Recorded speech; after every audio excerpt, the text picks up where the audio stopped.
Olá, tudo bem? Seja muito bem-vindo ao nosso devocional. Estamos estudando Romanos. Esse não é um devocional qualquer, é um devocional bíblico e extremamente profundo e teológico, e tudo isso para tirar você cada vez mais de um nível de superficialidade e fazer com que você se aprofunde no conhecimento da palavra de Deus. Por isso eu quero te elogiar, quero, reconhecer o seu esforço, reconhecer a sua perseverança e a sua constância. Romanos capítulo 4, agora verso 13. O texto diz assim: não foi mediante a lei que Abraão e a sua descendência receberam a promessa de que ele seria herdeiro do mundo, mas mediante a justiça que vem pela fé. Paulo continua desenvolvendo o seu argumento sobre a importância da fé cristã e sobre a importância da graça de Deus. Depois de mostrar para os judeus e talvez para cada um de nós no dia de hoje que Abraão foi aceito antes da circuncisão, justificado antes da circuncisão, agora Paulo vai focar em nos mostrar que ele também recebeu a promessa antes da circuncisão.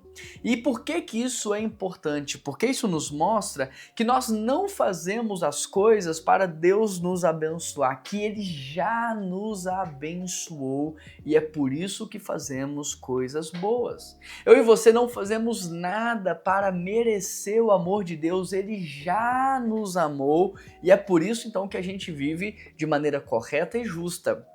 Paulo está aqui ajustando a nossa motivação. Não se trata mais de uma troca com Deus, se trata agora de gratidão, se trata agora de glorificar a Deus por tudo o que ele já fez. Romanos 4, verso 14. Pois se os que vivem pela lei são herdeiros, a fé não tem valor e a promessa é inútil. Por quê? Porque se a herança dependesse da capacidade humana, seria impossível receber essa promessa. Aí deixaria de ser promessa e tornaria-se uma recompensa. Então não seria uma promessa de Deus para Abraão, seria uma recompensa das ações de Abraão. Mas Deus escolheu um caminho diferente, ele não usa o termo recompensa, ele não usa o termo merecimento, ele usa o termo promessa, nos mostrando que essa promessa não está pautada e nem sustentada em ações humanas, mas na ação divina. Tanto é que quando Deus prometeu, Abraão nem filhos tinha. E antes que ele recebesse o filho da promessa, ele ainda errou. E ainda assim a promessa de Deus se cumpriu na vida dele. Ou seja, aquilo que Deus prometeu para mim, para você, não depende única e exclusivamente do que nós fazemos, mas da fidelidade dele. E é essa fidelidade, porque ele prometeu, que sustenta essa promessa. Verso 14. Porque a lei produz ira, e onde não há lei, não há transgressão. Paulo não está aqui no verso 15 criticando a lei, ele só está mostrando a função da lei. A lei serve para nos mostrar, revelar a vontade de Deus, e quando a vontade de Deus é revelada, então a nossa desobediência se torna evidente. Quando a vontade de Deus é revelada, a nossa rebeldia se torna clara. Por isso, a lei expõe o pecado e nada mais. Ela apenas expõe e nos mostra a dependência que nós temos do Senhor. Verso 16. Portanto, a promessa vem pela fé, não é pela lei.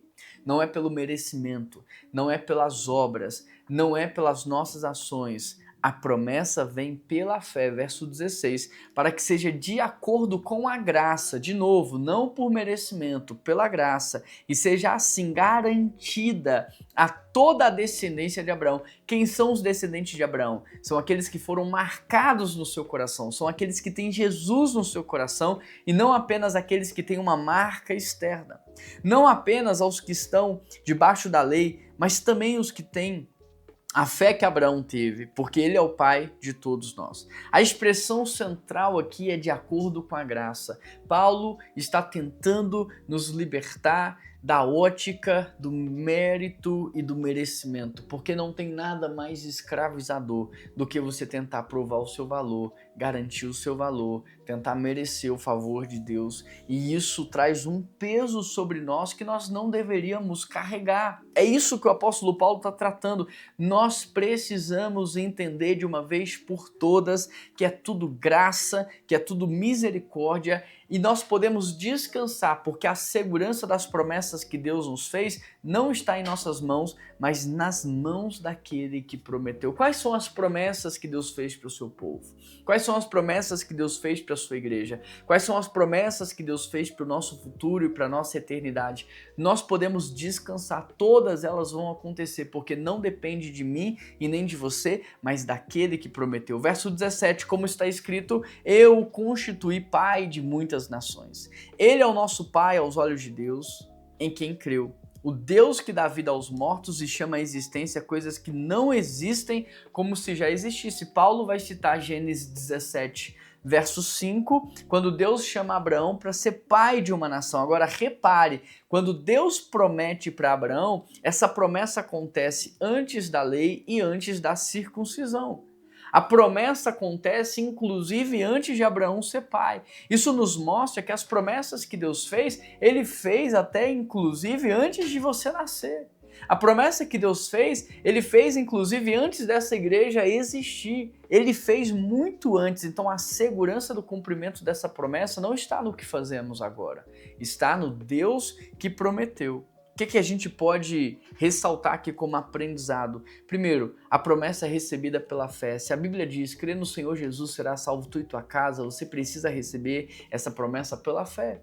Se a Bíblia diz, ensina a criança no caminho que se deve andar e quando ela crescer ela não se desviará dele, você não precisa ter ansiedade, você pode descansar nessa promessa e recebê-la pela fé. Se a Bíblia diz, buscar em primeiro lugar o meu reino e todas as coisas vos serão acrescentadas, você pode descansar e receber essa promessa pela fé. Segundo, a graça torna a promessa segura. Não é o que eu falo, não é o que eu faço, mas é a fidelidade, o caráter e a vontade de Deus. O que Ele prometeu, Ele vai cumprir. Na Bíblia há promessas condicionais? Sim.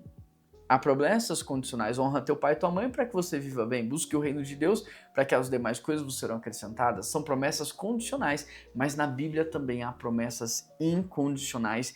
E o que sustenta essas promessas são a graça de Deus. Terceiro, Deus continua realizando o impossível. E Abraão creu desta maneira. Ele é o Deus que ressuscita os mortos, ele é o Deus que chama as coisas que não são como se já fosse. Deus hoje, neste devocional, quer elevar o nível da sua fé a ponto de que você receba as promessas de Deus pela graça e que você descanse na graça de que tudo que ele prometeu vai se cumprir. E quando você de fato crê nisso, tudo que Deus prometeu, independente de mim, vai se cumprir. Sabe o que acontece? Você cresce na sua fé. E é nesse sentido que eu quero orar com você, Pai. Ajuda essa pessoa agora, não só como a gente já orou no passado, a ter uma fundamentação da fé, mas agora que essa fé está fundamentada, enraizada, ajuda essa fé a crescer. Daqui a pouco a gente vai orar para que essa fé possa frutificar, mas hoje a gente está orando para que essa fé cresça, para que essa fé se desenvolva, para que essa fé se evolua, Pai, que ela evolua, Pai, que nós possamos ter essa fé, Pai, nas Tuas promessas, porque ela é baseada na graça, na fidelidade, no caráter do Senhor, e que a gente possa ter descanso nessas promessas, porque elas vão se cumprir. Tudo que o Senhor prometeu vai acontecer.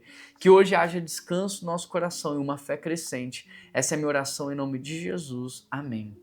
Se você ainda não se inscreveu nesse canal, se inscreva agora, ative as notificações, deixa o seu like, comenta aqui e mais importante do que tudo isso, compartilhe esse devocional com todo mundo porque você é o entregador de boas novas, o missionário da internet. Um grande abraço, que Deus te abençoe e até amanhã.